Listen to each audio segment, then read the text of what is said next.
Welcome to the Warband. My name is Swaglock. With me today in the studio, our digital studio, because we're not actually in a real studio, I've got my favorite host on the planet, Chicken.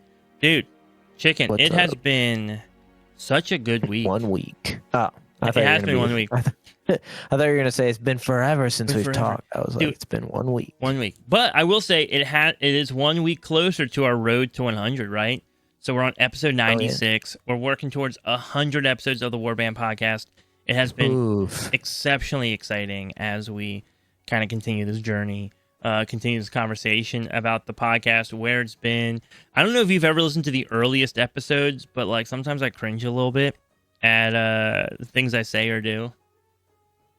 Yeah, it's been a while, but maybe I should just go back and listen to one. It's been a while since I've listened to some of the early ones. I did it a couple like a month ago or 2 months ago, just because I think we had mentioned something about it, and you were like, "Oh yeah, our first episodes were cringy," and I was like, "Were they really that bad?" And then I went back and I was like, they weren't great, but they weren't like terrible." Yeah. I totally get that. I think we had pretty good consistency from the start because we kind of knew what we wanted to do, which helps. Yeah. Helps a lot. Yeah. Which is great. You know what I didn't know what to do on, though? Leveling. What? I have Leveling? that. Yeah, I have. Maybe we talked about last episode, too, a little bit. I have that druid that I want to level up to 90. It's level 80, like 1 or 82 right now.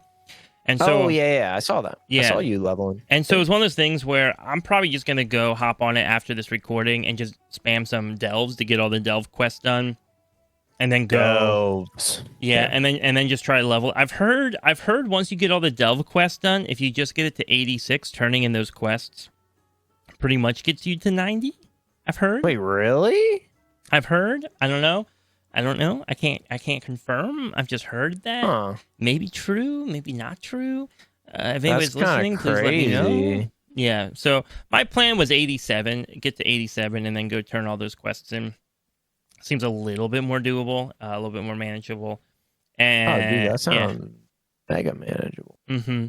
The only problem I have right now, though, is like I also know that the time running event is coming up soon, or time walking, whatever, which will be really fun. Oh yeah, it is. Oh, that's true. I was gonna wait for that, and that'll be good XP. So I'm like, maybe right now I just, especially because like I'm slowing down on gameplay of like high end gameplay.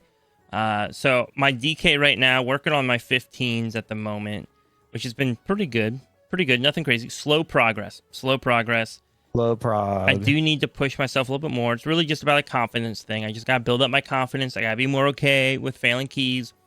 But I think if I keep the pace, I think I have to pick up the pace a little bit. If I pick up the pace a little bit more, I think I can do 3,400 before the season's over. Yeah, I think you can. Bro, I'm just trying to hit 3K before the season's over. That's Granted, true. it helps if you actually run dungeons to get to 3K. It does help a lot. I Rip. find that I've that's just been super doing helpful. random side content, dude. Yeah. I was doing a lot of delves for a while, and then I realized that I wasn't getting IO rating from them. You're like, why would I do delves? Yeah, so I stopped. I stopped that. Delves aren't bad, dude. Delves are fun. Actually, good tech, though, dude. Pet battles will give you a lot of IO rating. No, they don't. Yeah, obviously not. That'd be weird. Oh. Well, okay, stop it. I'm just like, memeing, dude. I'm in a trolley Obviously. mood today, bro. Speaking of a trolley mood, dude, Trolleys, the gummy worms. Yo, they have Mountain Dew flavor ones right now. I haven't tried That them. sounds I kinda saw gross. them in the store today, but I was in there for something else, and I was tempted. I was very That tempted. sounds mad gross. I'm just I'm letting not you gonna know. I'm just lie. letting you That know, sounds. though. I had Mountain Dew the other day for like the first time in like years, and I was like, oh, Ugh. I love Mountain Dew, bro. I'm not a big Mountain Dew. Anyways, Dude, right now they're branded on all their bottles as American Dew. And I can hear I can hear the eagles screeching every time I take a sip. you can hear the The monster eagles trucks, soar. the monster trucks revving, dude. The shotguns going off. Oh man. Yeah. Anyways, All right, Yeah, back to Azeroth. it's been a decent week. I was able to get good old Sporefall down on heroic. That felt pretty good. Good. Yeah, Sporefall is a really fun boss. We never got him on Mythic. I'm in a weird bind where I kind of want to do him on Mythic. Honestly, you could probably just get like a group together and be like, listen, let's just do it, guys. Yeah, it's not that hard. We spent quite a few nights trying to work on Mythic. Okay, yeah, it's not easy, right? And I've heard a lot of people say Mythic is actually pretty easy. But I think it also just depends on skill level of the group. It does have a wipe mechanic, right? It has a very specific mechanic that, like, if you're whoever randomly gets assigned that mechanic doesn't do it perfectly, and it's like 6 people at once get assigned it, then it's like an instant wipe, and that is our kryptonite. But our raid team is on break right now. I believe this Wednesday we have a special event going on. Our like our seasonal fundraiser to kind of get some gold back in the bank for next raid tier. That's coming up. We call it our Astragon Wild event. So that's coming up. I believe that's going to be this Wednesday. So we'll do that. And then after that, we're kind of free. I've been tempted to like try and see if any of our normal raiders want to just come try this boss weekly with us. Not as like an official thing, but just us grouping up to try something. The only problem is that now that like the raid season was like officially called, right? And I told my wife like, oh yeah, we're done raid for the season. She's like, oh yeah, I love it whenever you guys finish because now you don't have to go raid on Wednesdays and Thursdays. And so now I feel guilty, right? Now I feel guilty that she really looks forward to like these breaks in our raid seasons. So I don't know what to do, but the gear is juicy, man. It's got some good drops. Sporefall has some good drops, and I want it. Yeah, but that means I have to do it. It's not that good. Like is it? It's like $298, right? Oh, come on! Like that's not gonna help you that much, brother. Who cares? Eye level's it's eye one level. Boss. What happens if you don't get any of the loot? Oh, I guess you got to reroll. Yeah, bonus roll. I bonus roll. Yeah, and then once I kill him, I can get invited to other pug groups. You know? Oh yeah, dude, that's so crazy. Like, come on. People like CE only. Well, how am I supposed to get CE if I can't get CE because no one wants to invite me to their CE group? Oh, maybe. Do you think that no one invites you to your CE group because maybe you don't have CE? Exactly. Like, come on. That's crazy. Yeah. Dude, even to the point where they're like, I want CE for heroic. It's like, what? It requires CE for my LFR groups. Oh my gosh. Yeah. Get out of town. Dude, I've bullied people out of LFR for not having cutting edge. Get out of freaking town. Dude, actually, speaking of drama, you know what? I have a request. During these like moments in the season when things are kind of slowing down, news dries up, there's always different things we can talk about. One thing I have always wanted to talk more about, but haven't talked about. I love publicly shaming people. I love publicly shaming people, and I want to publicly shame some people on the podcast. I just want to do that. Wait. Yeah, so here's the ask. Here's the ask from our listeners. Let me shame you. No, I'm kidding. Sort of, half kidding. I want you guys on our Discord to send in, like, if you guys have interactions with players in, like, M+ or Raid or something that are just absolutely wild. Not like, oh, this guy was doing poor DPS. I don't want to shame anybody on gameplay. That's not what I want to do. In fact, we're probably not even going to mention anybody's names, to be honest. I just want the juice. I just want the juicy drama, right? Send in, though, the screenshots of, like, the weird interactions. Like, the one dude who is just, like, going off for whatever reason, or a moment you felt like somebody was, like, so quick to just, like, call you out for something that never happened, or whatever the case may be. So, like, a good example to grab from, we had one of our guildmates posted a screenshot this, maybe it was this morning or last night. At some point he had posted a screenshot, and I looked at it, and I couldn't stop laughing. But he joins a group, right, to run a key, and he's a mage. So my friend is a mage. We've had him on the podcast before. His name's J-Rob. Fantastic mage. Great mage player. Yeah, by the way, he's good. Yeah, good player. Every guild has those juicers who just like good player, pump. Good guy. They just pump. J-Rob is one of our pumpers for the guild for sure. We actually have a good number of pumpers now. But J-Rob's one of those dudes works hard, He's but the also OG pumper. Yeah, the OG pumper. He works hard, but also it's really fun to play with him because he's just so encouraging. Actually, real quick before we get into the story, because I just have to share one thing I always loved too is like back in the day when Chicken was a DPS, dude, Chicken would pump at Raid 2 and J-Rob would pump, and the two of them were like always competing on the meters. But it was also really funny because the two of them would die pretty quickly in the fights. Yeah, that's before I knew how to use cooldowns. Yeah, that's true. That's true. Being a tank taught you a lot. I didn't know how to hit my old anti-magic shell. Yeah, AMS and I was like, I could CD. do this. So, anyways, though, it was always funny to see like who would do more damage or who would die first. It would die like, and then one of them would die, right but they'd like still stay at the top of the meter for another like minute, and you'd be like, oh wow, that was some good damage. Anyways, J-Rob ends up in this group this week. I'm not gonna actually name the people that he's in a group with, but one of them is a Blood DK, right? So he gets in this group to run a key or whatever, and the Blood DK in the group just immediately goes, "Please, no mage," obviously referring to J-Rob playing a mage. And J-Rob just goes, "Wow, hurtful." And the group leader is like, "Wait, why?" and all of a sudden the guy's just like, the DK, right? He's just like, "Good luck," and then leaves the party. And I think that's just like a common occurrence that people have faced. It's happened to me, by the way, where I've joined a group and someone just went, "Oh, I don't want a DK tank," and has just like left. And I'm like, "Oh, I'm sorry. I'm sorry for existing. I'm sorry that I'm here. I apologize. This isn't even your key. It's not like what? We're not even running your key, yeah, dude. So strange. What are you so upset about?" Anyways, they end up finding another DK. I think I said maybe it was a Blood DK. It wasn't Blood DK. It was Unholy. But they found another Unholy DK after that. Oh, it was like left. a DPS. Oh, yeah, that's DPS even DK. weirder. Sorry, I don't know why I said Blood. Maybe it's because I just saw the red lettering in the game and my brain went Blood. But anyways, Unholy DK, he leaves. They find another Unholy DK. Just want to point out, end of dungeon, J-Rob did top the meters. So, you get what you get. But it does remind me that, man, we're so quick. We're so quick sometimes to be like, "Oh, I can't work with that," or that's not meta. That's not gonna be good enough. But man, dude, sometimes you got to take the player, right? You got to take the player, not the class. Oh yeah, that's why I love when people put in like they're like, "Oh, 9 out of 10 cutting edge alt," and I'm like, okay, like, sure, like, let's try it. And then they're just dog, and then you're like, whoa. Yeah. Whoa.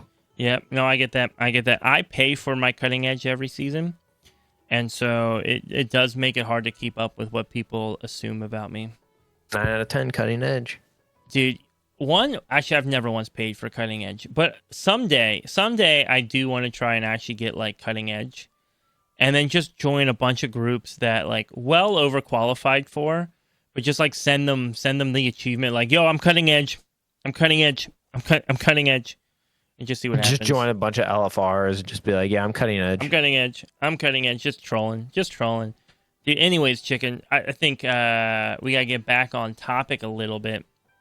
Talking about our topic. Oh, real quick though, yeah, if you guys have like those weird interactions that you're like, "Dude, this was just weird, man." I'm so fascinated with those right now of just like, why do people say the things that they say in a dungeon, right? Like, just their behavior. So if you see something happens, take a screenshot, post it in our Discord, and let us know that you'd be fine with the Warband using it on the podcast.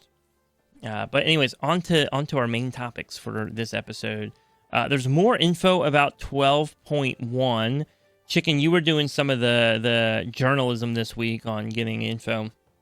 Could you give me a rundown what's been updated, what's happening with 12.1? Yeah, so obviously first week PTR gonna have a lot of updates. So I think most of them are kind of like I think some of them, I think the season 2 dungeon updates are probably the biggest ones. Just because people finally got into the season 2 dungeons and they said, "Oh, this is what changed, this is what didn't change." We'll go through those in just a couple minutes, but I think some of the smaller ones. So there is a change in the catalyst charge. Okay. It seems like now you get them from just like doing world content. It seems like I'm trying to confirm that, but you do get some from doing the AOTC and all those AOTC Keystone Plus or Keystone Master, all those, and you got that this season too. Okay, but it seems like now they're gonna give you 3 maybe instead of just 1. Oh, yeah, it's kind of weird. This article is, to be honest, kind of poorly written on Wowhead, and then it's also just says like, oh, this is incorrect. So I don't know what actually is coming about this, but it seems like there is going to be a change in Catalyst. Yeah, PTR can be tricky because sometimes, like, especially like early on in PTR, there's things that they miss that just like get pushed through if they're working on like a different branch of that patch or something or whatever. So PTR can be a little bit weird. I do wonder in terms of the Catalyst charges though. They are trying to make tier gear less raid specific. And also make tier gear almost less important in terms of collecting, right? I think the idea is like, hey, we want you to focus more on collecting your gear, and then like you just get these catalyst charges to convert your gear to tier. But your gear, because we remember, the gear retains the stats it had before it was converted. Yes. And I do wonder if that's part of this, of like, yeah, whatevs. Like, right before they kind of try to keep it slow to incentivize going into raid to collect some of that tier gear, and now it seems like they're like, now it's just who cares? If you want to raid, whatever. Which is, I think that I do think generally speaking, like the way it was set up was kind of a little weird for a minute, so this feels better. I do like having raid come with some chase items that you feel good kind of going after, but at the same time, I don't know. Tier felt like it was too powerful of a system to be like in raid specifically. I do like the catalyst so that we're not just like you and I for sure aren't just stuck with heroic tier forever, right? But that we can get mythic gear. I'm not super hyped about the changes next season. I'm not disappointed either. I'm very neutral. I think it'll probably ultimately be for a better experience. It's just not something that's like getting me like psyched up. You mean about just like general gearing and like the change to like vault and stuff? Yeah. Yeah. No, I don't disagree with that. Yeah, I felt like Catalyst this season, like I felt like I never went to the Catalyst and didn't have a charge. So, except other than like the first like 2 weeks, like 3 weeks, right? And obviously for pretty known reasons, that's why you don't have them. But any other time I've gone, it's like, yeah, like I can easily just catalyze my stuff. So yeah, I'm not worried about if they give us more. It's like, cool, great. Yeah, I love more. More is better. Give me more. Give me more. More is better. You know what? While we're on that conversation of more stuff, dude, I've ranted a lot. I've ranted a lot about gearing becoming too free right now. And I do think gearing is a little too free. I will confess this. And it is what it is. I have enjoyed this season a lot. So yeah, it's a good season, right? So whoever's listening right now is like, see swag, see. I will say that I do think hero gear still feels kind of pointless, which feels weird. I could get on that bandwagon. Which I still think is kind of weird, right? I think maybe they should slow down some gearing somewhere. Right? Hero just feels like it's too free. And maybe some of that is like, yo, we're going to not drop as much loot or limit loot drops from M+. I don't know, right? I think M+ needs to be slowed down and then the difficulty across the board raised a little bit. But I will confess that I feel pretty good. My character is like mostly Mythic Bis right now. Yeah. So, no, I think gearing this tier has been pretty good. I think the only and crests have been really good too. And like now, like if you're trying to get crests, like this is the best time to get crests. You can dude, I'm telling you, like you can do anything in this game. They'll give you myth crests. Like you go friggin' collect mail around your neighborhood. They'll give you myth crest. It reminds me of that meme. It's not a meme. It's like a scene from a movie where they're talking about medicinal marijuana, and they're like, oh, you could just go to the doctor and show them a scratch and they'll give it to you. And I'm like, oh, that's pretty much what they're doing with myth crest right now. It's literally like you can get myth crest from anything. Yeah. Oh, absolutely. Crazy to think about. Yeah, and it's absolutely kind of crazy to think about. Yeah, and that's kind of like the complaint I've had is like it feels like the gearing track is pretty much just like farming. And I know that there's dudes out there like Swag. I've been spending my whole time farming heroic gear, so I don't know what you're talking about right now. But I do feel like M Plus is significantly easier. I don't think anybody who's listened to our podcast is incapable of fairly easily farming heroic gear from M Plus. Right? What is it, like sevens? Sevens? 6. I think it's 6. Sixes, right? I'd be pretty confident in saying that no one in our who's listening is like unable to pretty easily farm. Unless it's a time restraint that they just don't have time to run those, which is fine, right? But that becomes no limiter. Just do it too. You get it in the vault. Yeah. But the bright side I'm seeing though is it doesn't seem like we're going farther in that direction next season. Even the catalyst charges, it looks like not the catalyst charges, the void cores or whatever, the bonus rolls. The reroll. Yeah, reroll mechanic. Yeah, the bonus roll mechanic. That seems to be even more limited. Better for raid than it was. Better for raid, yes. Which I think is a good thing. Mm-hmm. I thought it was always kind of dumb. I felt like it should have been opposite. I was like, I feel like raid, well, maybe not. I felt like 2 charges for raid was kind of copy. So I can explain why. I can explain the thought, and I think their thought process was right. I think in practice it failed. So I think the thought process was, all right, this dungeon has like 8 pieces of gear your character could potentially get from this dungeon. And so it's right. So you could potentially have to roll 8 times to get what you want. Whereas you fight a raid boss, and it's like this raid boss has 3 pieces of gear that you could use, which means you're only rolling 3 times. So I think that on average, right, the idea was that you should be rolling the same amount on the raid boss as you would be rolling on a dungeon. Not that the gear was worth 2, but that your odds were worth 2. Does that make sense? Yeah. You have significantly better odds, right? Yeah. Every roll was almost worth 2 dungeon rolls. Honestly. Yeah. With that said, though, the problem that they run into is that, yes, you have lower odds of getting the piece of gear that you want from a dungeon than you do from a raid. But if you don't get the piece, like, for example, I was farming gloves in a Seed of the Triumvirate, right? And so I go in there, beat the boss, roll, don't get the item. Go back in, beat the boss, roll, don't get the item. Go back in, beat the boss, roll. I think I ran it like 5 times and then got what I wanted, or 4 times. Maybe it was like 4 times. Whatever. It was the one item that actually took me some effort to like bonus roll on, which is fine. Whatever. Yeah. But then you go in raid, right? You go in raid and you bonus roll.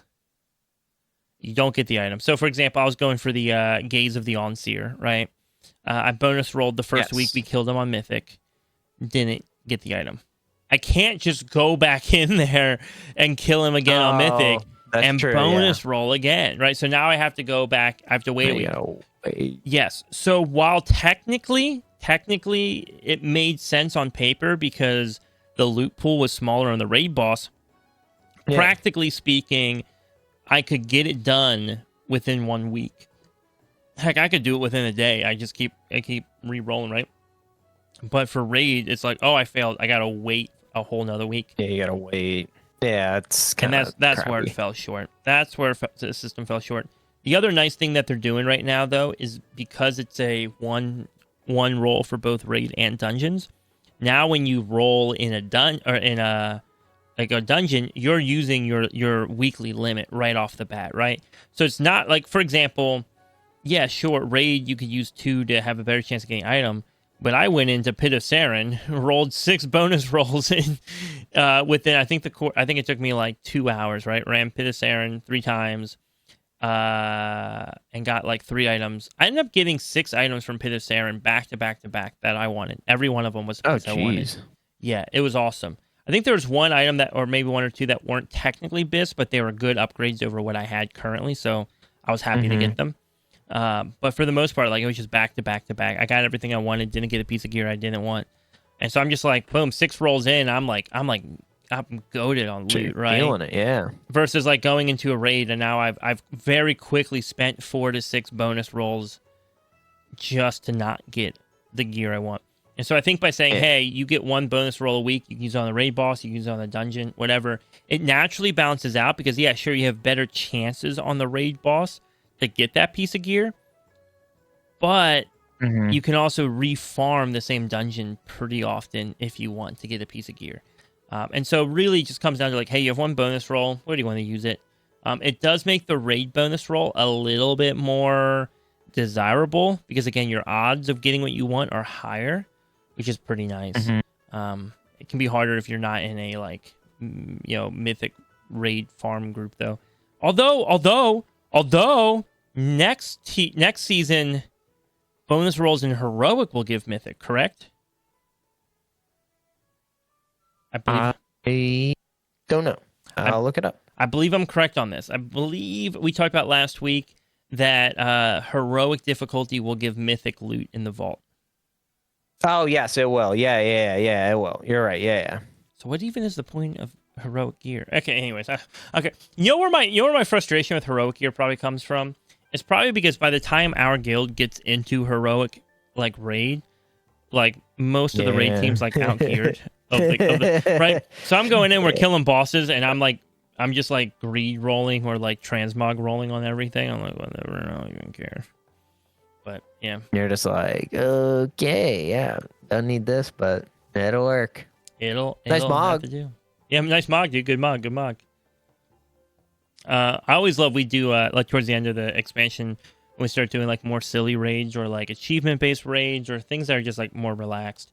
And we're like, hey guys, just need roll on anything you want mog for. Like we're not mog rolling, we're just need rolling. If you want it, just hit need. And they always get somebody who's like, yeah, but what if like it's actually an upgrade for my character? And we're like, too late, man. These are mog runs now. I feel bad, but then the person's like usually on their like 7th alt that they've been gearing. So I don't feel that bad, right? Dude, that's a good question, like, by the way. But that's a good question. 4th warrior. Yeah, when does one person's mog roll? Like when should a mog roll be more important than a need roll? Like a gear upgrade, roll. Yeah, I don't know. Right, because it has to be somewhere. Good question. It has to be somewhere, right? Like if Timmy comes in with his like 35th character that he has because he played way too much remix and spam leveled all of them, and so he wants to raid this one time, and he's like never gonna log into this character again, but he's need rolling on everything because he's like super under geared, right? So every time a piece of plate gear drops, he gets it, right?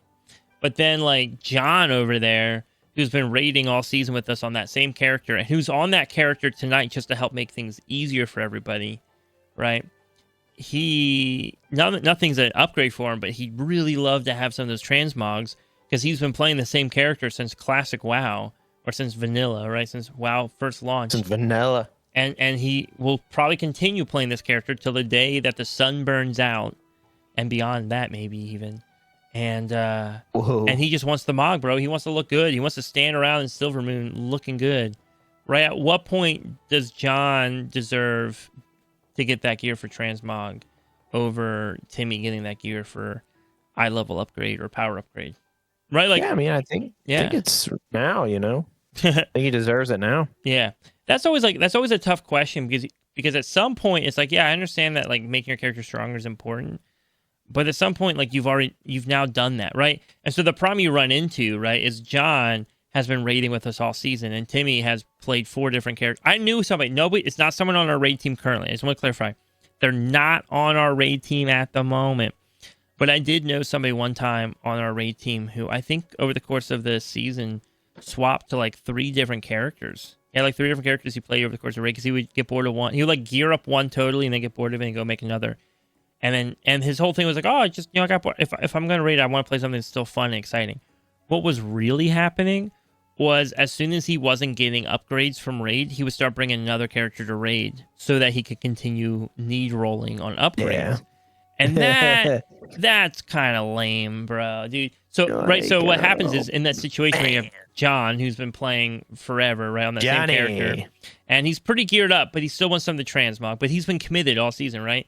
And he actually only ever got one piece of gear that was an upgrade from Raid, because by the time he got into Raid, he was already out geared on it, but he still wanted to raid with everybody and bring his warrior with him, right? And then you have like Timmy, who's coming in on his paladin, wants all the same gear as John. But Timmy now, this is his fourth character, and Timmy's already won like 20 pieces of gear from Raid, because every time a piece drops, it's always an upgrade, because he always brings characters that need upgrades. Right? It's just like, it's kind of a weird balance. I think sometimes there's a lot more nuance to these things than simply just, hey, they deserve it because it's eye level upgrade. Yeah. No, I agree. Yeah. Anyways, where were we at? We're talking about catalyst charges. I don't know how we got all the way to that conversation. We're talking about catalyst charges, just a new gearing thing. To kind of touch on that for a last minute, and then we'll move on to something else. Last week, it was announced that the crest was gonna like kind of scale, like upgrading was gonna scale. Maybe like level 1 to 2 is gonna cost you 10 crests, then 15, 20. That has been reverted back to the flat 20 every time, kind of how it is now. It seems like people were upset that it scaled. I think they thought that it was going to be too easy for people to get gear and level it up a lot quicker, like through bonus rolls and stuff. And I agree. I don't think that there's like any disagreements in that, but I don't know. I kind of like the scaling system. I think it kind of makes it more, and it kind of like incentivizes you to use your crests a little differently, if you will. That makes sense. But I don't mind either way, to be honest. Like it to me, it's like it doesn't really matter. The crests are going to get spent at the end of the day, right? So what can you do? But yeah, that's pretty much all the gearing things. There's a couple little ones, and then we'll talk about the season 2 dungeons. Vantis runes, looks like they're nerfing those a little bit by actually a fair amount. It looks like instead of granting like 270 verse, it's going to grant like 160 now. So I think it's, instead of it being a 5% damage boost, it's a 3% damage boost. So that's kind of interesting, you know. Not anything crazy, but it's a little interesting why they're making the change. I don't know. It doesn't really specify why. It just says they are. And now the added thing is they're making them kind of harder to craft. So they're going to cost more now. So seems kind of like an odd thing to do. Cost more to make, and also they don't do as much. They're not as effective. I don't know. That seems interesting. Weird. Yeah, it seems like a weird... I wonder why. I mean, again, these questions, like, Blizzard isn't just random. I mean, maybe. There could be somebody at Blizzard who's like, dude, I just need to make up work so I get a paycheck every week. Oh, that's my gosh. possible. That's possible. Just change Vantis runes. Let's do it. We gotta change. I gotta put something in my work notes, right? So, but you know, like, I would assume that's probably not what's happening. You know, so like. I wonder what Blizzard was looking at, or what the employees were looking at, that made them go, oh yeah, we need to nerf Vantis runes and make them more expensive. Yeah, it's an odd combination of, if they would have done one or the other, I think it would have been fine. Okay, sure, yeah, that's fine. But the fact that they did both is kind of just interesting. Right, because now you feel like you're getting less for what you're paying for them, and that really sucks, right? It's one thing to be like, oh, it's a little bit harder to craft, but you're still getting the quality. Now it's like, oh, you're actually losing the effect, but you're spending more to get what you can. Yeah. Maybe they saw that work so well with add-ons, you know, like players love that we have to work 3 times as hard to get add-ons, and they do only half the job the old add-ons did. And they thought, let's apply that to game logic. Yeah, maybe. I mean, granted, I don't know if it's going to cost like an insane amount. It's kind of weird. I'm now looking at the actual crafting cost for him. You just need to add a season 1 Vantis rune to craft it, instead of it just being like some mats and like some random stuff. you also have to have a season 1 Vantis rune. Oh, weird. Kind of strange, but it adds like, probably another like maybe 100 gold if you craft 100 of them. So maybe it's not that crazy, but it is kind of like a weird. I wonder if there's. I could be wrong. I haven't looked at anything yet, but I wonder if it could be like maybe there's 2 ways to craft the season 2 Vantis runes, and one way to craft it is like as you traditionally would craft it. And then one way is to take leftover season 1 Vantis runes and craft them. Because that's the other problem, right? Like, imagine you've crafted all these Vantis runes, and then all of a sudden they're just, like, completely worthless, right? And I get that, like, every expansion there's stuff that goes away, potions and flasks and everything else. But even, like, flasks, dude, at the start of a new expansion, I'm always using up my leftover flasks, right? I don't need a whole lot of extra stat boost, so, yeah, I'll take 2%. Or a 2% booster, whatever it is, right? 100 stat or something. Like, that's no problem. I don't mind that. That's fine. Like, I'll use that. But Advantage Ring, you can't just like activate randomly, right? Like it can only be for a certain set of bosses. So I would not be surprised if maybe there's 2 ways to make them, and one of them was by recycling a previous Vantage Ring. Not saying that is the case, just wouldn't be surprised. Yeah, I'm kind of curious if this is just like one of those things of like, hey, wait a week and then you'll get the full picture, So, yeah, I guess we'll find out more. Maybe it is just, and maybe that's the cost. Maybe if you don't have a Vantis rune from last season, it only does like 3% damage. But, oh, hey, if you make it with a new Vantis rune, then you get like, you get the normal 5%, right? Yeah. So... we'll see.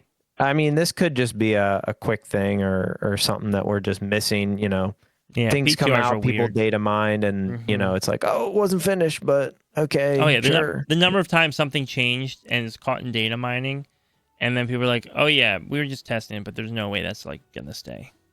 Yeah. Oh, yeah, exactly. So, yeah, that's one thing. Another quick thing, UI update to currency tab. So now... it looks like they're kind of trying to lump things together in currency tab that kind of match. So like all like the currency that you get from delves will be listed under delves. All like the crests will be listed under crest tab. Kind of neat. I think it just adds more, general, organization to the currencies tab. So a little UI change that kind of benefits everyone. Oh, absolutely. Stairs, this will be a big one for Shay. Stairs in 12.1, that's a big thing. Good old stairs. For housing, right? That's what I've heard about. People were talking about their stairs now. Oh, for housing. Yeah. I thought, okay. Yeah. I mean, I know. It makes a lot more some sense. people love stairs and they could just climb them all day, every day. But I do believe that's a housing update, which I'm surprised wasn't... available originally. Yeah, exactly. Right? Like, I don't know how that... I mean, dude, people, right off the bat, one of the first things people started building in housing was, like, staircases. Stairs. And almost never did those staircases actually look good, No. And, yeah, they don't work the greatest either. No. And so it's great to, like, finally see some real staircases added in. Ironically, they don't really look that much different, maybe, than the staircases we've had up to this point, but it will be nice to have things that feel a little more official. Yeah, it's kind of interesting. I think people just don't love the stairs on the built-in, like, room that gets you to the second floor. Well, the room's huge, right? And so that's the problem. Yeah, where people just want maybe they just want a big room and make their own second floor, right? Mm-hmm. So, that one I've always thought the same thing. Like those stairs just don't seem right. They seem a little awkward. So I'm kind of glad they had the stairs. I put one of those rooms, one of the staircase rooms, in one of my houses. And originally I was like, okay, I really want to do a second floor. I haven't ever put a true second floor in one of my houses. I have fake second floors where it's a floor those above. Look good. It's like a floor above, but it's really the same room. But they're done really well, to be honest. I've never told you that, but I've always been like, oh dang, this is really cool. Thank you. Yeah, I like those. But I put like an actual staircase in one of my houses because like, oh, I should just make like a real like upper level. Yeah. And the problem I ran into was that like the room is huge and it's hard to decorate. Yeah, right. It just feels awkwardly big. It's awkwardly big. So then you try to decorate, but like again, and that house, right? As you know, I tend to try and make my houses like feel a little bit more cluttered, a little bit smaller, right?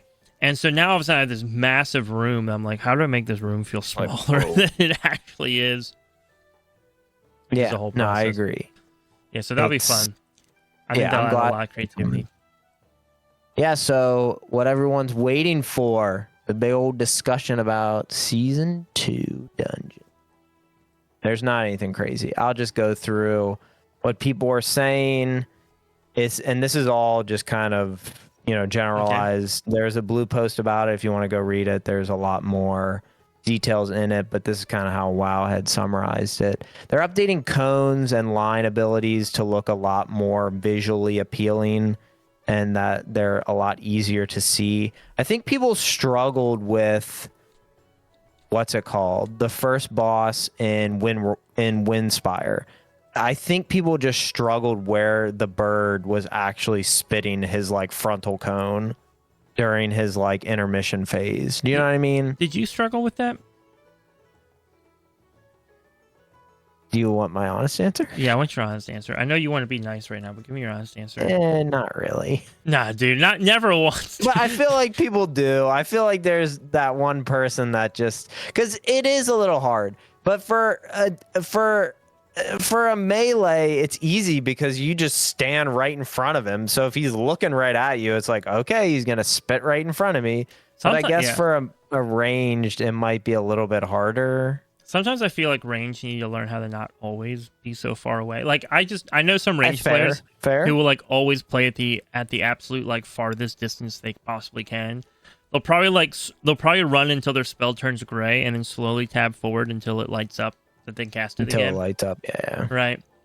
But jokes aside, I will say, right, like, I think that specific frontal, I think is super easy dodge, unless you're just distracted, right? Because there's so many things happening, tornadoes, right? Correct. In which case, I think it becomes less of a visual issue and more of like a skill issue. By the way, if you do have trouble with that tornado, it always moves, right? Once he starts moving, he's moving in the same direction. I believe he always moves, like counterclockwise or something, but I could be wrong on that. So. But either way, what I do is once he moves, I just move past the flame in the opposite direction that he's spun in, assuming that flame is on top of me, right? Then I'll just sidestep it to the opposite direction that it moved. And then usually that's it. Usually he won't be able to turn enough to get back to where you started. What a lot of people struggle with on that fight is when the flame moves and the frontal moves on top of them, they'll then move in the same direction that the flame moved. And so every time the flame moves, they have to move again, right? And so you actually add a lot more work to yourself by doing that. And there are definitely simpler ways to pull that off. You also mentioned that did you say frontals or lines? You said lines are getting visual updates? I said cone and line abilities have new animations. And you can like kind of see them if, like I said, if you go to the blue post, it kind of shows you. I'm trying to find like one that would make sense. This all look like they're from the raid, to be honest. Yeah. Which, by the way, though, I will say I'm making fun of the Dragonhawk in Windrunner, but other than the Dragonhawk and Windrunner, there's a lot of frontals that are actually like really obnoxious to try and understand exactly where it's going to hit. No, I agree. Yeah. Mm-hmm. So. I see the new design. I think that looks good. Yeah, no, I think it looks good too. It kind of just looks like more like if you, instead of it just being like a straight line, it kind of like almost like staggers it a little bit and makes it more like prominent. Yeah, the only thing I don't know if I love with it is it doesn't really fill in the inside from the screenshot I see. Yeah. Although I see another, never mind. I see another screenshot where it very clearly fills in the inside. So maybe the second one is more accurate. Because that's the only thing. If you're in the cone and you're not looking at where the edges are, you might not know you're in a cone. But if it is truly highlighting the ground, as I see in this image, then we should be fine. I think one thing Blizzard does that not all MMOs do, like Final Fantasy doesn't do this, but Blizzard tries really hard to still keep the aesthetic of the fight as much as they can, like color choices and things. And that's where people start to complain sometime of like, oh, I can't see purple on purple. And I get that. I get that that's frustrating. But dude, sometimes I don't want the displays of attacks to pull me, like, to make it feel less engaging, right? I really love that Blizzard tries so hard to keep things feeling aesthetically pleasing in fights, even if it means it's a little bit harder sometimes. Yeah. No, I don't disagree.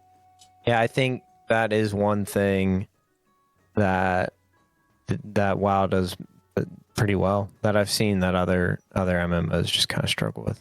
Yeah. So, yeah. So general dungeon updates, and I'm not going to go through all of them. I'm just going to go through the big ones. Murder Row, they updated the Cantina event, so progressive faster, you suffer less loss, and there's no like switching between jobs. So that's the one where you go in. I think you do like the little like spy quest first, and then you end up in that like cantina, and you have to serve people food and stuff. Yeah. And which I kind of figured they were going to change that. Oh, like, yeah, I think we had talked about that even on the podcast. We did, yeah. Yeah. We had definitely talked about that before. So that's going to get changed. Den of Nalarok, that is the one where you kind of go in, you go to sleep right away. Yep. And then you do like the vision things. So it looks like just a lot of the RP got just kind of, I don't want to say canned, but it resolves quicker is what they said. And then that win between the first and second boss has gotten better, apparently. We did talk about that, by the way. Not that the win was better, but just that would be a problem if they didn't approach it. And again, it's back to the conversation we had originally, right? Blizzard, the quality of these dungeons is completely on how Blizzard tunes them, and it sounds like they are taking time. I noticed that it seems like there's like a 2-pass system with some of these dungeons, where the dungeon comes out. Some of them become M+ dungeons immediately, and it seems like oftentimes some of the more questionable ones, right? Den and Narlock in this case. In the past, it probably would have been, what was the Kobold one last expansion, where you're like underground, you're underground in a cave going through fighting dark. Oh, with the darkness. Yeah, I know which one you're talking about. I just can't think of it. Yeah, I remember the name. Yeah. But our listeners probably know what we're talking about, right? That was one, the darkness mechanic. Yeah, that was one that we were talking about of being like, oh, this is gonna be a terrible M+ dungeon. Like, this is gonna be horrible. And it really wasn't. Oh, and then there was everyone's favorite. Yeah, it really wasn't. But they tuned it. They changed it a lot, right? Well. Yeah. And so I almost wonder if some of these dungeons that they know are going to be a little bit more controversial, if they hold them for season 2, so they give themselves more time to like tweak and tune. Yeah. Oh, yeah. That has to be it. There's no way that they're smart. They're meticulous in how they choose things. So it doesn't surprise me that they're doing it the way they are. So yeah, those two were the biggest ones that got changed. Blinding Veil, Void Scar Arena, just looks like things are a little more, things are more forgiving. They're just like changing boss mechanics, stuff like that. King's Rest, role play, things like that got changed, which that was, I think, a big one for King's Rest. Mm-hmm. Temple of whatever, looks like it's just less punishing. And then the big one, Ruby Lice Pools. Again, just looks like it's less punishing, and they do note that the dragons now patrol the ground instead of flying around and then coming back. So I'm assuming that means you will most likely have to face it unless you can sneak around it. I don't know how that's going to work. But those two dragons that you always try to avoid, the one where it kind of goes up and flies away, and then you try to go past it real quick. They're both now just on the ground. They don't fly away. Yeah. So that's kind of interesting. I guess we'll see how that one turns out. So, and obviously there'll be more changes after another week of just testing and seeing what happens. So absolutely. Yeah. I think some of these are great changes. Again, and I know it's not a great standpoint to have as like a podcast host. You guys want my opinions on things. You want me to rip stuff apart and everything else. But the reality is after how many seasons we've had, I couldn't tell you. I just could not tell you, oh, this will be the good one, this will be the bad one. I know the ones I'm nervous about, but I wouldn't go into this. I would not go into this next season expecting certain ones to be bad, right? In fact, I wouldn't be surprised if the ones that you're the most nervous about end up becoming the best ones, because the devs are also nervous and they put the extra effort in to like get it where they want it. Yeah, no, I agree. Yeah, I think going into it, I mean, Murder Row was definitely one that I was like, this one's gonna be rough, because I remember just doing like normal and heroic dungeons where people just do not do the cantina like at all, and it takes like 5 minutes to go through the cantina, and you're just like, what is going on here? And that one just scared me. So that one seems like it's gonna actually be a lot better. So I'm excited, because that one's a cool dungeon, I think. Yeah, absolutely. Anyway. Yeah, so more changes to come, I'm sure. Just some final things for 12.0.7. There's some class changes. Not anything huge. It looks like it mostly affects some druid stuff, some other things. You can look that up. That'll go live this Tuesday, the 30th of June. And then they made an update to loot in the two new zones. Yeah. So I think you get, so the world bosses now drop Warband stuff, and it's heroic on normal and heroic on the heroic world tier. So on the normal world tier, you get Warbound heroic, and you also get Warbound heroic on the heroic tier, which before you just got champion soulbound and heroic soulbound. So that's kind of neat. I mean, more nice. Warband loot.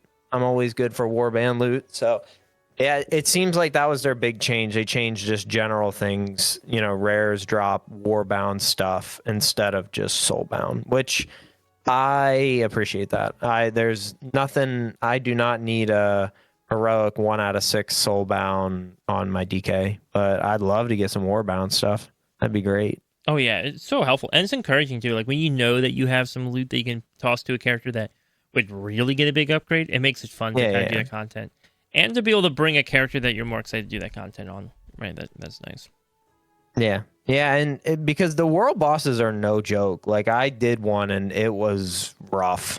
Like, it was absolutely rough. I did it on heroic tier, and I was tanking. And it's not like a raid boss or anything, but I was tanking, and it had some legit like mechanics, right? And I was trying to do my best to get out of them, but man, the DPS was just so low. I think I was like second on the DPS chart as a tank. Like it was hard. Like it took like a good like maybe 10 minutes to drop that world boss. So to get something better out of it makes me feel a lot better and more willing to do that kind of stuff. For sure. Oh, absolutely. Absolutely. All right. Why don't we move on? That's pretty much everything. Yeah. A lot of updates with 12.1. I'm excited. I think it's looking like it's going to shape up to be a really good patch. Yeah. A lot of good like clean up changes, which are nice. I don't think there's anything like, wow, this is the big, massive, monumental, like, but dude, just a lot of cleanup. Just a lot of cleanup on the system. Kind of continue to improve things, which feels good. I want to change topics a little bit, though, and talk about our listener questions. But before I can do that, I have to remind you guys to subscribe to our Patreon. If you're enjoying this podcast and you want even more, go subscribe to our Patreon. We now live stream our podcast recordings to our Patreon every time that we record the Warband podcast. And we always start off with a little bit of extra content on those recordings just for our Patreon supporters. I think today we were talking about Classic Plus and content regarding that.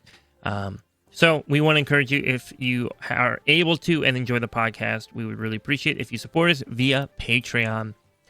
I would also like to mention that we have a guild we love being a part of called Astra. It's a wonderful guild, a wonderful place to be. Some of the most incredible players, not just gameplay wise, but just as people. It is truly a family of a guild. If you're looking for a place to be, a place to hang out, to form those communities and friendships, we will invite you to be a part of Astra. We have a link to the Warband Discord in the chat, not the guild Discord, because the guild is its own private entity apart from the podcast. It is not run or owned by us. We just are a part of it. But in the Warband Discord, you will see a channel called Join Astra. In that channel, you can create a ticket, then go to the ticket, let us know if you would like an invite, what your character's name and server is, and we would love to get you added into the Warband. Or not into the Warband, into Astra.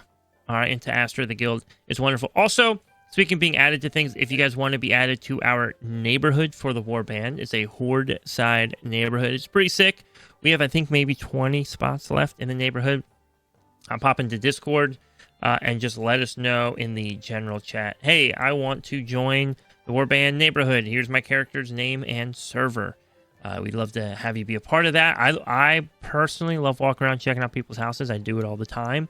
It's wonderful. Chickens in the neighborhood. We've got plenty of other cool people in the neighborhood as well. Some houses you can check out that are absolutely fantastic.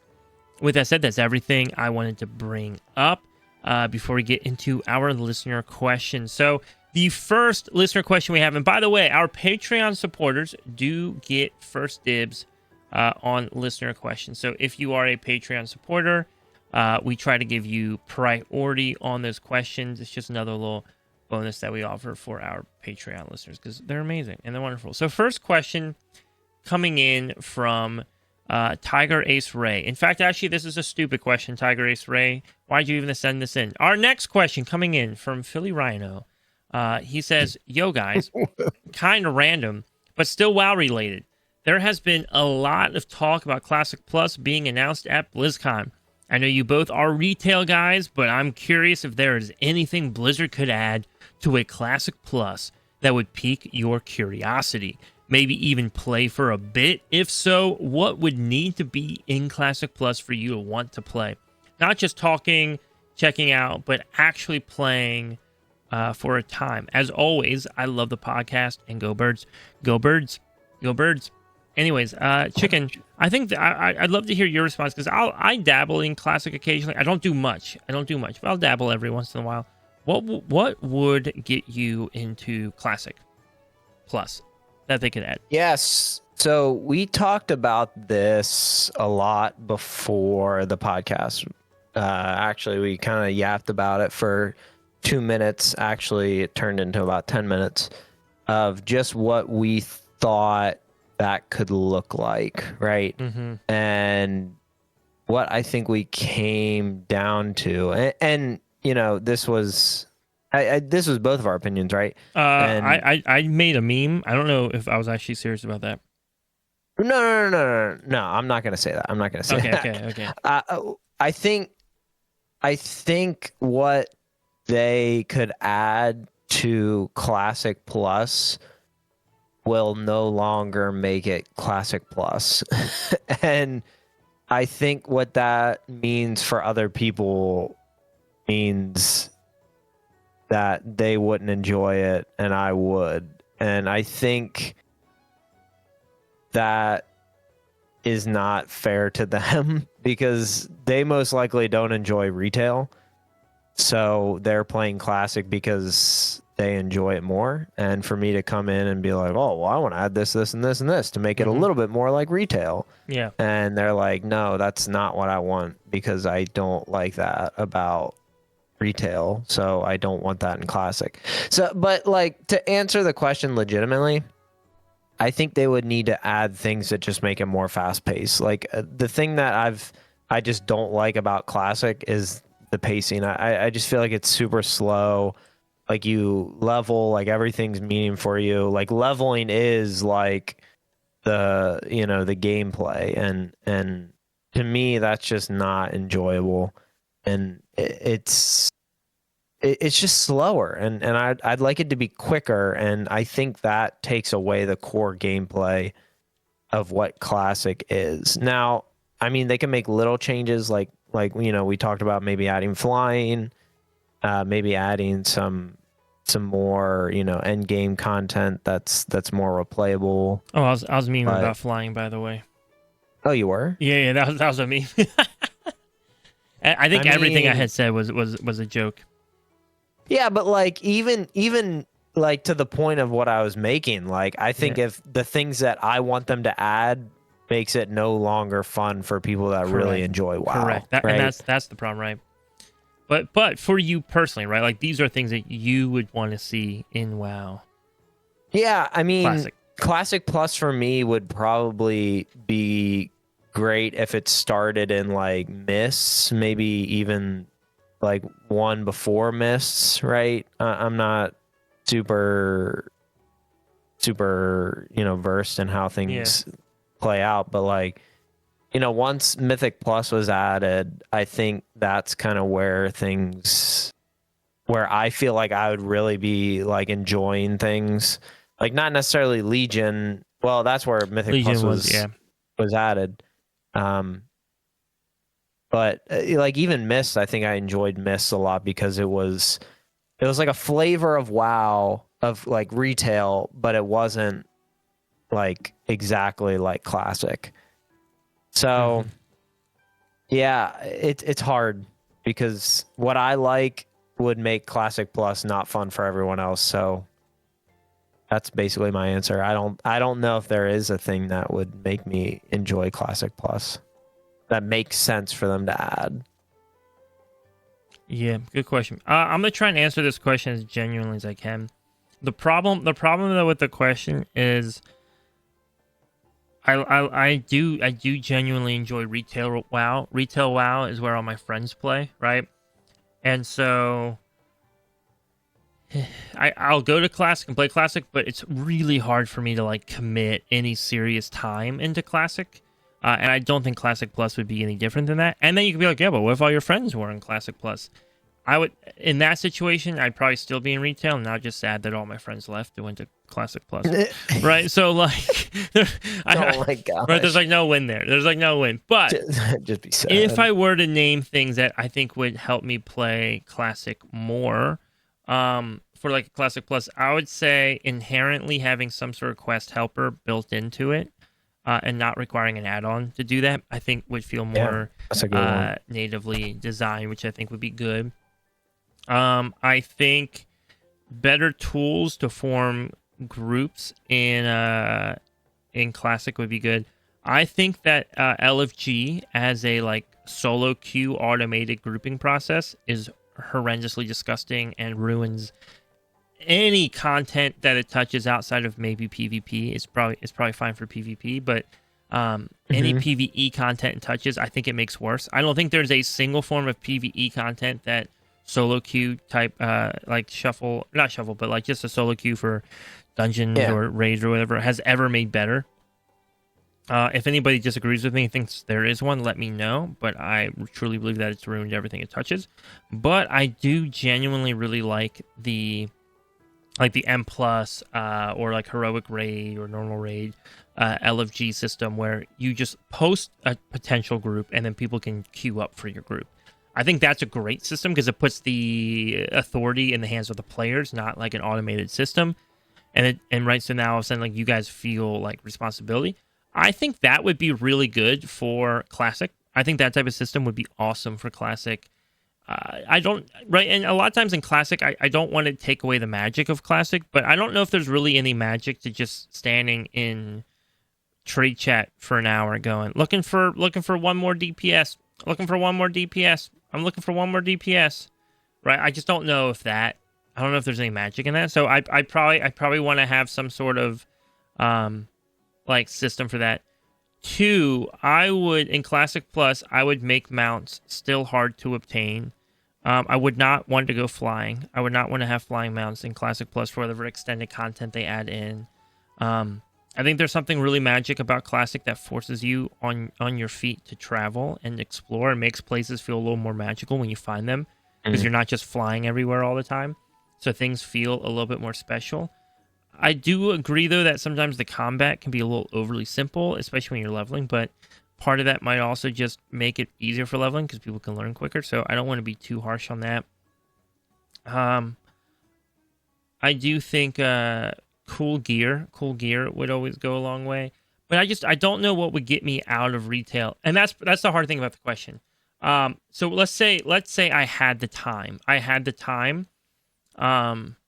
think just cool story. I think if there's a cool story to follow along, and a story where we're not the champion, we're not the big hero, we're not the whatever, we're just like tagging along. We're watching the other heroes do something, and we're just there to support. Those are that would be really cool for me. I think. Kind of, I want to feel like a ground troop, not like the general coming in and organizing everything that it feels like we have now. But yeah, I don't know if I have like a this would be my thing. I don't know how else to explain it, but that would be fun for me.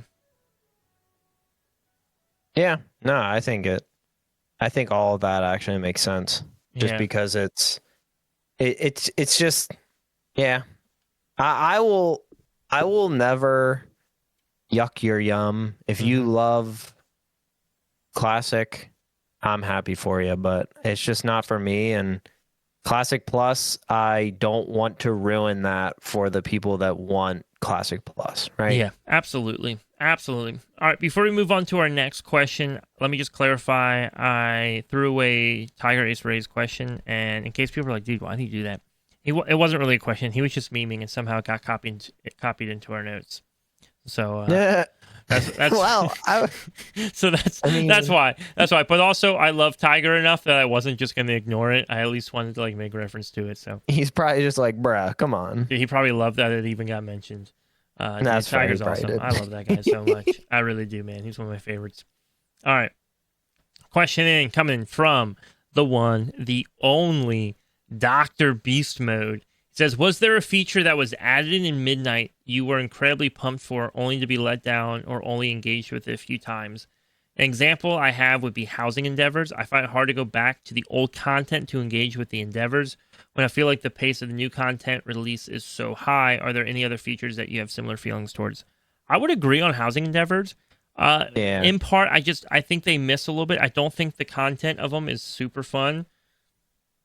And I don't think it feels like you have enough control in your hands when you do them. Right? Yes. They kind of feel like chores. And that they definitely do. Yeah, isn't great. That's not fantastic.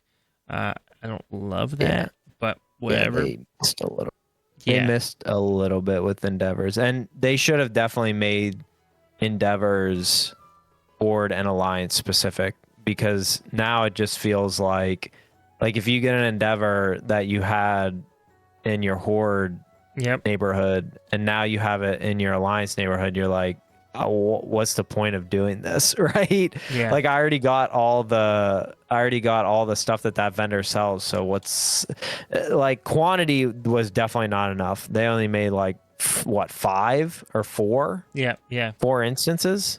I know we're getting more, but yeah, not much. Yeah, they needed to probably have like a dozen out the gate, but it like, I understand, like, it's not a clear like, hey, we need to focus on making endeavors, like, right? So yeah. But yeah, dude, when I first thought about this, sorry, I'm gonna answer. When I first saw this, I was like, dude, I don't know if there is one. Like, I literally was like, I don't know if there is. And then I had WoW open at the time, and I just looked at my mini map and I saw the little cup on my mini map in Silver Moon and was like, ugh, decor duels. Ugh. Dude, I will say decor duels for me was like one of the most hype things. When I heard about decor duels, bro, I was so freaking hyped. Yeah, dude. I was so pumped for decor duels, and then I was like, oh, this just isn't it. No. But the execution, I really truly hope that they rework decor duels, and here's the thing: if anybody from Blizzard's listening, rework decor duels.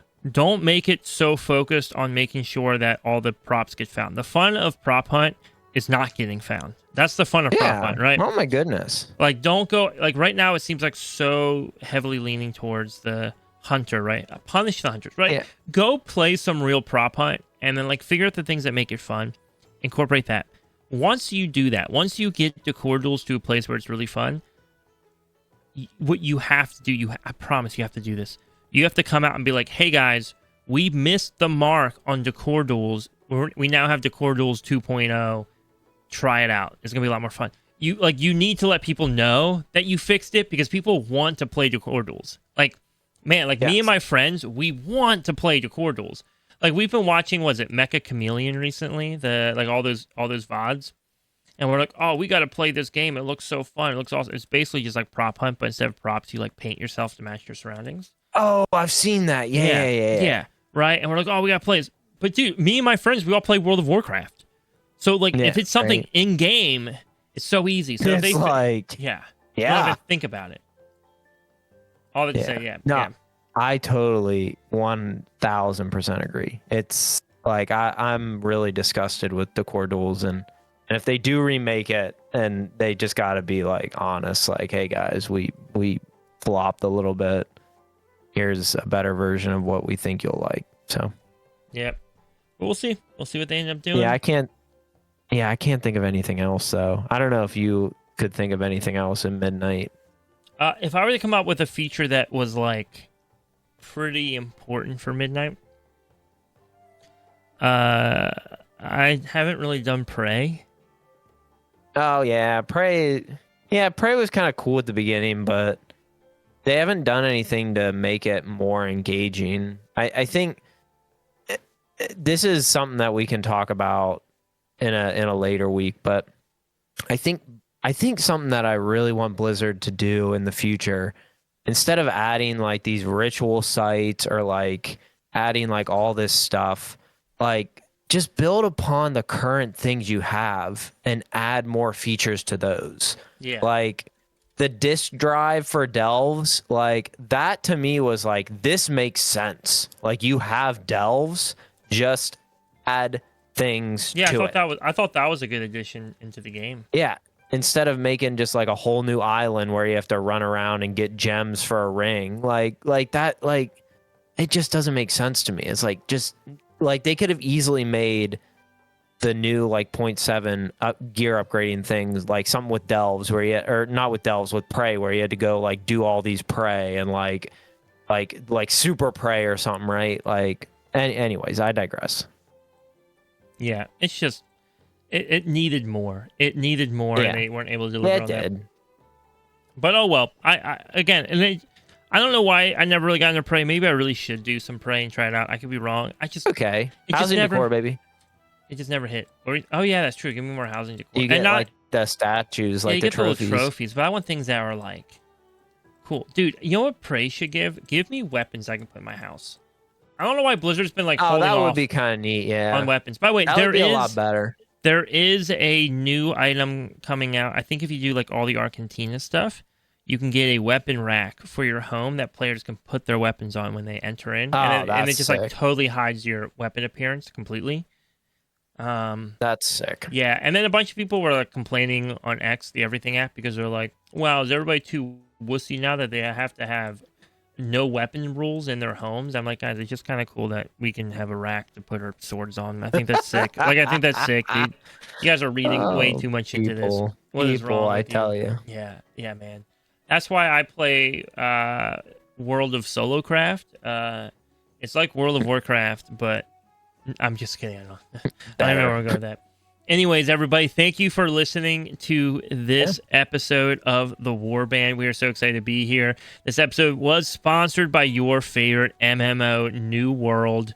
Go try it out right now on Amazon. It is unavailable for most, if not all, regions. But if you do somehow have access to it, please enjoy it. They are this episode's sponsor, and we will see you next week with episode 97 on the road to 100. Woohoo! Yeah.